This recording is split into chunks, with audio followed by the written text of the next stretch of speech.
Hey everybody, today I'm going to show you how to adjust track tension on a Link-Belt 210X2. This is a 2007 model. I'm not sure if the new ones are this way or not, but the X2 series I think are pretty similar to this.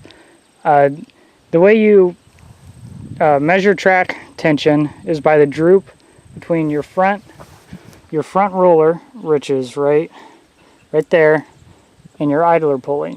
Now you measure the droop and the track between there and there.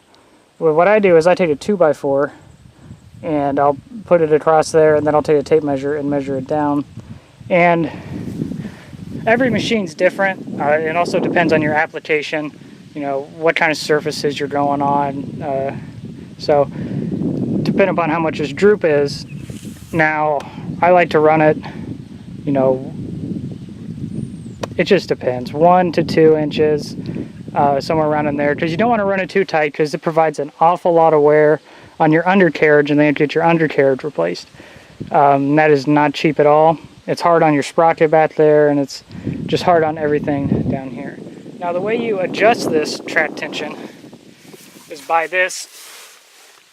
There's a little zerk right down there, and that zerk pumps grease into the piston it's on right there, which moves that front idler pulley out, which then tightens up your track. And the way you loosen that is you take, it's a 19 millimeter socket, but I don't have a metric that big, so I'm using a 3/4, and I've already done the other side and it works just fine. So, and what you do is you'll put the socket over that zerk there, and you'll break it loose, and then that'll allow grease to come out of the piston and in turn loosen up your tracks. So, alright, so what you do is take your socket, put it right over the top of that, and you should be able to break it loose just like that.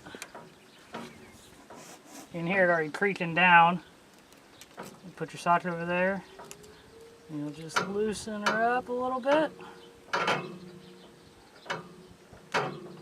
Now be careful not to loosen it up too fast, or else grease will really shoot out. Then you just have to pump some back in, which isn't a big deal, but don't really want to do that unless it's necessary.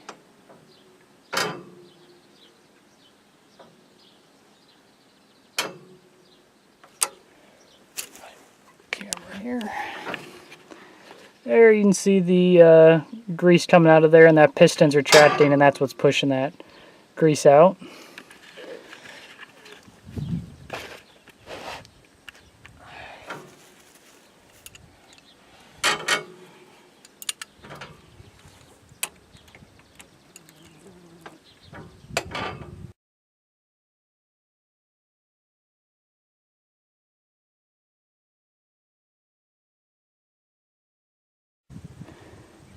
So there you go. After you're running around and check the droop and it's to your liking, go ahead and just make sure everything's all tight again. Make sure that zerk down there is tight so no more grease comes out, and just run around for a little bit.